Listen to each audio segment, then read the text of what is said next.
Hello everyone. तो आज हम बात करेंगे अपना भारतीय नागरिक सुरक्षा संहिता की। सेक्शन 2 जो है डेफिनेशन क्लॉज तक हम लोग ने कर लिया था, और आज हम सेक्शन 3 और बाकी के जो भी सेक्शंस बचे हुए हैं उनकी बात करेंगे। फोर्थ और फिफ्थ इस चैप्टर में जो भी बचे हुए हैं। तो सेक्शन 3 बात करता है कंस्ट्रक्शन ऑफ रेफरेंसेस के बारे में। देख लेते हैं क्या बोलता है ये। Unless the context otherwise requires any reference in any law to magistrate without qualifying words magistrate of first class or second class in relation to any area be construed as a reference to judicial magistrate of first class or judicial magistrate of second class as the case may be exercising jurisdiction in such area। अब देख लेते हैं ये क्या कह रहा है कि अगर किसी स्टैट्यूट में कहीं पे भी भारतीय नागरिक सुरक्षा संहिता में भी आगे अगर यूज़ किया गया है मजिस्ट्रेट ऑफ फर्स्ट क्लास या फिर मजिस्ट्रेट ऑफ सेकंड क्लास, कहीं पे भी यूज़ किया गया है in relation to any area, तो फिर उसको कंसिडर किया जाएगा judicial magistrate of first class और judicial magistrate of second class, जो उस एरिया में जुरिडिक्शन को एक्सरसाइज कर रहा होगा, एक्सरसाइजिंग जुरिडिक्शन इन सच एरिया। जैसे मान लीजिए कि किसी भी एरिया की बात हो रही है, तो अगर वहाँ पे वहाँ के जुडिशियल मजिस्ट्रेट के बारे में बात हो रही है, तो फिर मजिस्ट्रेट अगर ऑफ फर्स्ट क्लास लिखा हुआ है किसी प्रोविज़न में किसी सेक्शन में, तो उसको judicial magistrate of first class माना जाएगा।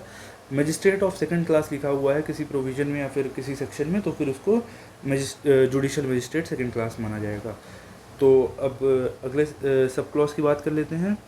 Where under any law other than this संहिता, इस संहिता के अलावा functions exercisable by magistrate related to matters which involves appreciation or sifting of evidence, formulation of any decision which exposes any person to any punishment or penalty or detention in custody pending investigation, inquiry or trial, or would have effect of sending him for trial before any court, they shall subject to the provision of this Samhita be exercised by judicial magistrate। ये जो है judicial magistrate के function के बारे में बताता है। देख लेते हैं क्या क्या फंक्शन है इनके। तो जुडिशियल मजिस्ट्रेट के फंक्शंस क्या क्या हैं। एप्रिसिएशन और शिफ्टिंग ऑफ एविडेंस, ठीक, appreciation and shifting of evidence है जुडिशियल मजिस्ट्रेट का पावर। और फॉर्मुलेशन ऑफ एनी डिसीजन दे देना या फिर एप्रिसिएशन और शिफ्टिंग ऑफ एविडेंस करना, ठीक। Formulation of any decision which exposes any person, जो किसी पर्सन को एक्सपोज करता है किसी पनिशमेंट के लिए, किसी पेनल्टी के लिए, या तो डिटेंशन कस्टडी के लिए, पेंडिंग इंक्वायरी, इन्वेस्टिगेशन और ट्रायल, इंक्वायरी, इन्वेस्टिगेशन और ट्रायल के दौरान, ठीक। कोई डिसीजन जो किसी पर्सन को एक्सपोज करता है पनिशमेंट के लिए, पेनल्टी के लिए, डिटेंशन के लिए इन कस्टडी, इंक्वायरी, इन्वेस्टिगेशन और ट्रायल के दौरान, ठीक। या फिर जिसमें which have effect of sending him to trial before any court, ठीक।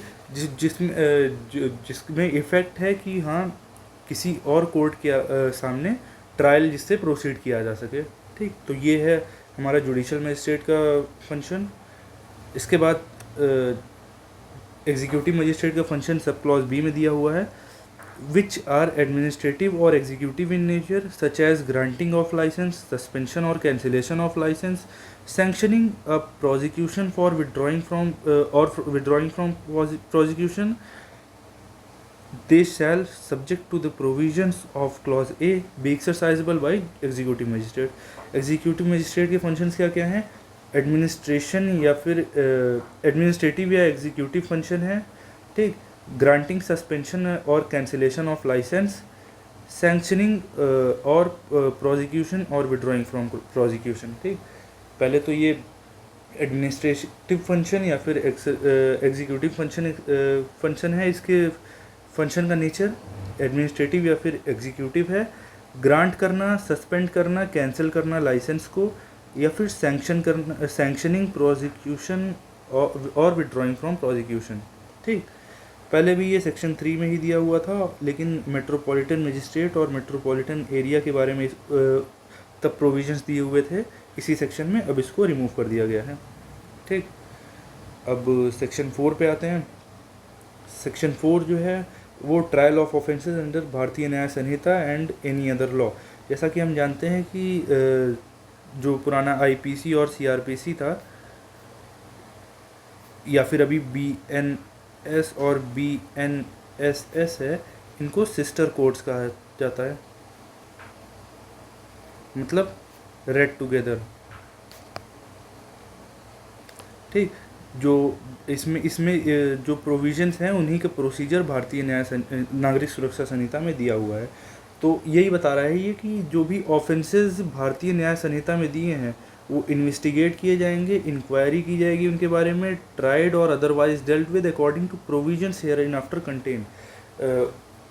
जो भी पेनल्टीज दी हुई हैं भारतीय न्याय संहिता में, उनको उनकी इंक्वायरी, इन्वेस्टिगेशन, ट्रायल या फिर वो अदरवाइज डील किए जाएंगे इसी जो भारतीय नागरिक सुरक्षा संहिता है उसी के अकॉर्डिंग। ठीक, अब कई और सारे लॉज होते हैं, जैसे पॉस्को एक्ट हो गया जिसमें पेनल्टी दी हुई है, और भी कई सारे एक्ट हैं जिसमें भी क्रिमिनल लॉ को इन्फोर्स करने, मतलब क्रिमिनल लॉ को इन्फोर्स करने की ज़रूरत है।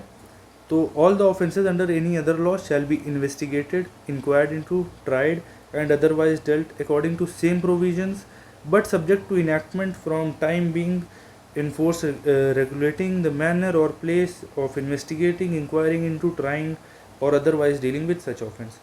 मतलब जो कोई और ऑफेंसेस हैं वो भी भारतीय नागरिक सुरक्षा संहिता के द्वारा डील किए जाएंगे, लेकिन एक्सेप्शंस क्या दिया हुआ है, सब्जेक्ट अगर बेयर एक्ट में कहीं यूज़ किया जाए तो इसका मतलब ये एक्सेप्शन की बात कर रहा है जनरल लॉ के। ठीक, तो एक्सेप्शंस क्या हैं इसके, any enactment come in force regulating the manner for such offence. अगर उस ऑफेंस के लिए लॉ एक्सप्रेसली प्रोवाइड कर देता है कोई भी लॉ कि ये प्रोसीजर फॉलो होगा इस पर्टिकुलर केस में, तो फिर उस एक्ट का प्रोसीजर फॉलो किया जाएगा उसमें। ठीक, तब भारतीय नागरिक सुरक्षा संहिता उस पर अप्लाई नहीं करेगा। तो ये भी पहले सेक्शन 4 में ही दिया था, लेकिन तब IPC था, अब यहाँ पे BNS है। ठीक, अब आते हैं सेक्शन 5 पे। सेक्शन 5 हमारा सेविंग क्लॉज है, छोटा सा। ये बताता है nothing contained in this Sanhita shall in absence of any specific provision to the contrary affect any special or local law for the time being in force, or any special jurisdiction or power conferred on any special form of procedure prescribed by any other law for the time being in force। ये वही कह रहा है कि special और local law जो हैं वो प्रिवेल करेंगे, मतलब इस भारतीय नागरिक सुरक्षा संहिता में कुछ भी इफेक्ट नहीं करेगा स्पेशल और लोकल लॉ से। ठीक, और अगर मान लीजिए कि कोई कॉन्फ्लिक्ट होता है तो फिर स्पेशल और लोकल लॉ प्रिवेल करेंगे। तो ये हो गया हमारा चैप्टर 1। अब चैप्टर 2 के बारे में बाद में आगे की वीडियोस में बात करेंगे। Thank you.